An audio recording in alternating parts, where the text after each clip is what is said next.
আব্বু মিনাজ ভাই কি বলে সব তো সর্বহারা হয়ে গেলাম, সর্বশান্ত হয়ে গেলাম, সর্বশান্ত। মিনাজ এটা কি বললি রে তুই বাবা? এ কি তুই বললি না? মিনাজ আমি তোর জন্য দেখ আমি 12 লক্ষ টাকা জমিন জিরাত পেয়েছা আমি সব শেষ করে দিছি। আমার আরো 2টা ছেলে, দেখ 2টা বাবা 3টে বাচ্চা নইয়া সব চলতে পারে না। তুই এটা ঠিক করলি রে বাবা, এটা কি তুই কি করলি? আমার এই তোর মতো পুলার আমার আর কোনো এই দরকার না। আমি না তুই এবার তোরে বাড়িয়ে যা রে বাবা, বাড়িয়ে যা।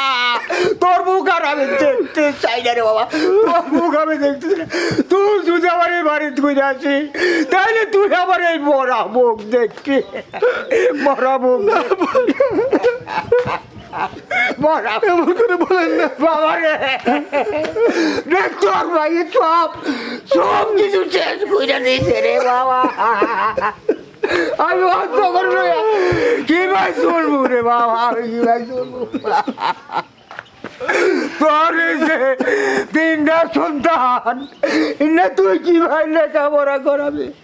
কি ভাই তুই পারবি রে বাবা?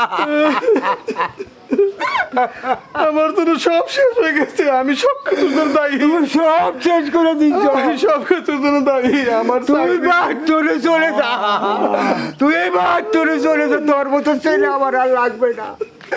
তোর আমি মেলা টাকা পয়সা করছো কইয়া, টাকা পয়সা করছো করে তোর মানুষ বানাইছিলাম। তুই এ কি করলি রে বাবা?